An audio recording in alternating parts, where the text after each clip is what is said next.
അനുഗ്രഹം നാം ഏവരിലും നിരന്തരം വർഷിക്കുമാറാകട്ടെ. അൻവാർശ്ശേരി അൻവാർ സ്ഥാപനങ്ങളുടെ 25ാം വാർഷികത്തോട് ബന്ധപ്പെട്ട് നടക്കുന്ന മനുഷ്യാവകാശ സമ്മേളനത്തിൽ പങ്കെടുത്തിരിക്കുന്ന വിശിഷ്ട അതിഥികൾ ഉൾപ്പെടെ മുഴുവൻ പേർക്കും എൻ്റെ ആത്മാർത്ഥമായ അഭിവാദ്യങ്ങൾ അറിയിക്കുന്നു.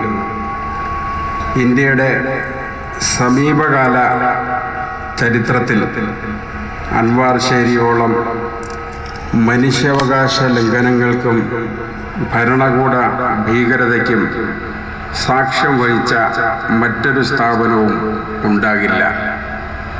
1992 ആഗസ്റ്റിൽ അൻവാറുൽ ഇസ്ലാം സ്ഥാപനങ്ങളുടെ മുന്നിൽ വെച്ച് നിങ്ങളുടെ ഈ വിനീത സഹോദരൻ ബോംബാക്രമണത്തിന് വിധേയനായി.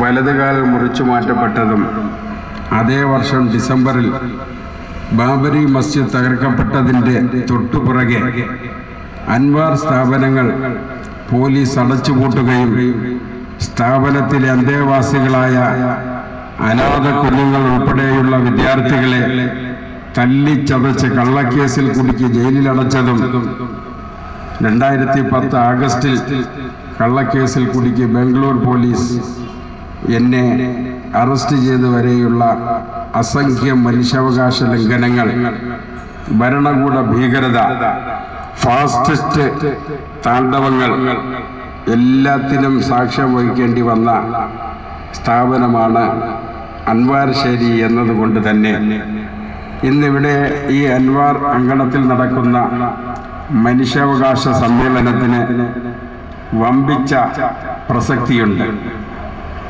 എൻ്റെ പ്രിയ സഹോദരി സഹോദരന്മാർ ഓരോരുത്തർക്കും എനിക്കും സർവോപരി സർവശക്തനായ നാഥനും അറിയുന്ന സത്യമാണ്, എനിക്ക് മനസാ വാചാ കർമ്മണ യാതൊരു ബന്ധവുമില്ലാത്ത ഒരു കേസിൽ കുടുക്കിയാണ് എന്നെ ഇവിടെ ഈ കാരിരും വഴികൾക്കുള്ളിൽ അടച്ചിട്ടിരിക്കുന്നത്.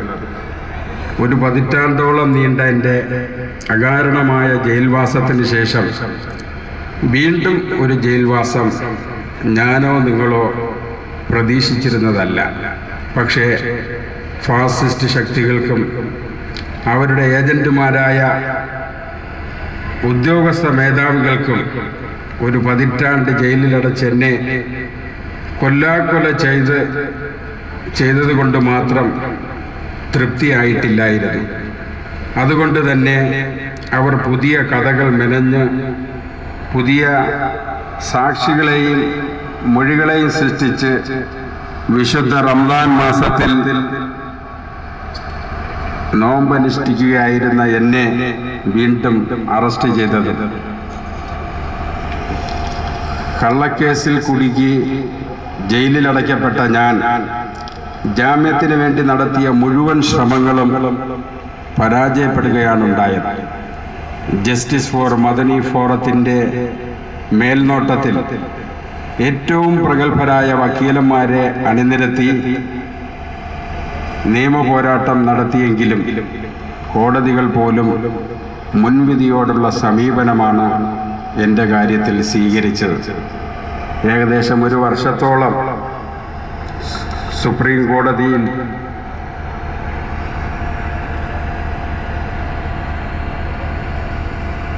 മാറി മാറി വാദമുഖങ്ങൾ നിരത്തിയിട്ടും 1 വർഷത്തോളം നീണ്ടുപോയി സുപ്രീം കോടതിയിൽ നൽകിയ ജാമ്യാപേക്ഷ.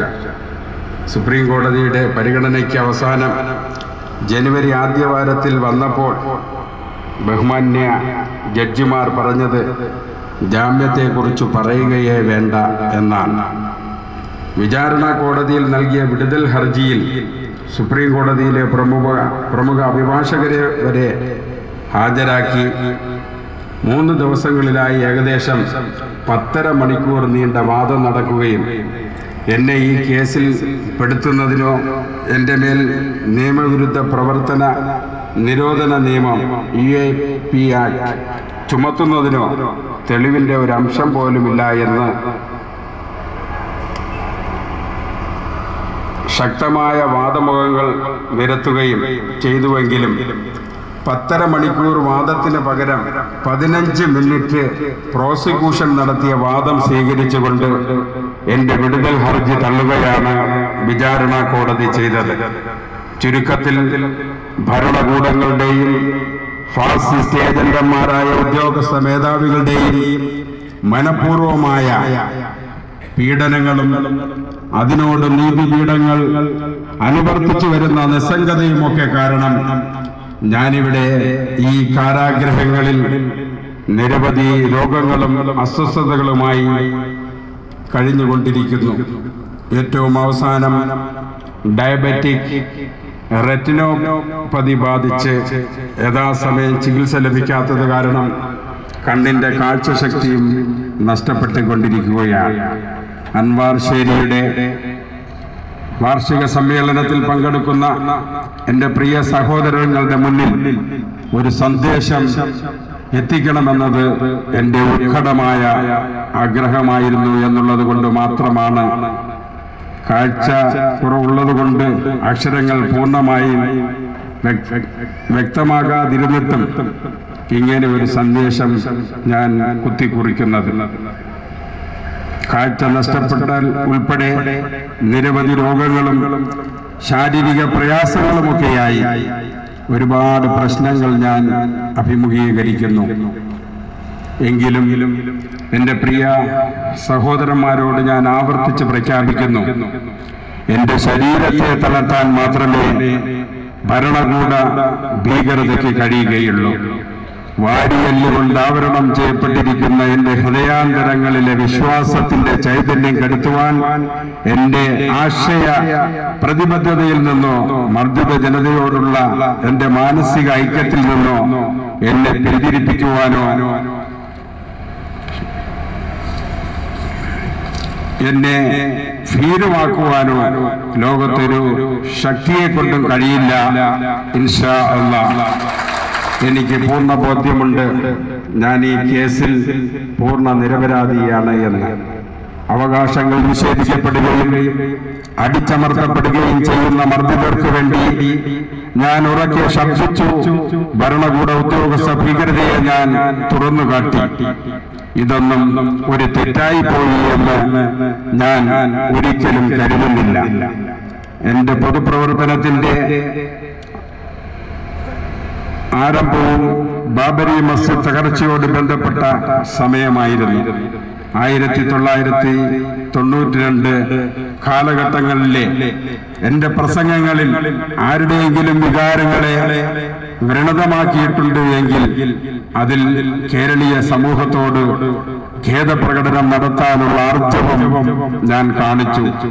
എന്റെ വലതുകാൽ ബോംബ് വെച്ച് തകർത്ത ശത്രുക്കൾക്ക് ഞാൻ പരസ്യമായി മാപ്പ് കൊടുത്തു. കോടതിയിൽ ആ കേസിലെ പ്രതികൾക്ക് അനുകൂലമായ സമീപനം സ്വീകരിച്ചു. ഇസ്ലാം ഒരു തരത്തിലുള്ള തീവ്രവാദത്തെയും അംഗീകരിക്കുന്നില്ല എന്ന് വിശുദ്ധ ഖുർആനും പ്രവാചക വചനങ്ങളും ഉദ്ധരിച്ചുകൊണ്ട് നൂറുകണക്കിന് പൊതുയോഗങ്ങളിൽ സംസാരിച്ച് മുസ്ലിം യുവാക്കളെ ഉത്ബുദ്ധരാക്കാൻ ഞാൻ പരിശ്രമിച്ചു. എന്റെ മുഴുവൻ പ്രവർത്തനങ്ങളും രാജ്യനന്മയ്ക്ക് വേണ്ടിയും മർദ്ദിത ജനങ്ങളുടെ മുന്നേറ്റവും ലക്ഷ്യം വെച്ചിട്ടുള്ളതായിരുന്നു. പക്ഷേ രാജ്യത്ത് തീവ്രവാദത്തിനെതിരെ നിഴൽ യുദ്ധം നടത്തുന്നവർക്ക് ഒരു പ്രതീകം വേണമായിരുന്നു. തൊപ്പിയും താടിയും വെച്ച ബോംബാക്രമണത്തിൽ വലതുകാൽ നഷ്ടപ്പെട്ട ഒരാൾ അവർക്ക് തൃപ്തികരമായ ഒരു പ്രതീകമായി. അങ്ങനെ എന്നെയും എന്റെ കുടുംബത്തെയും നിരന്തരം പീഡിപ്പിച്ചവർ സംതൃപ്തരാകുന്നു. പക്ഷേ ബഡ്ല ഹൗസും ഗോഡറാമയും അബൂ ഗരീബും ഒക്കെ നന്നായി വായിച്ചറിഞ്ഞിട്ടുള്ള എനിക്ക് ഇസ്രായേലിലെ ജയിലറകളിൽ ജീവിതം ഹോമിക്കപ്പെടുന്ന പലസ്തീനിലെ കുരുന്നുമക്കളുടെ കഥകൾ വായിച്ചിട്ടുള്ള എനിക്ക്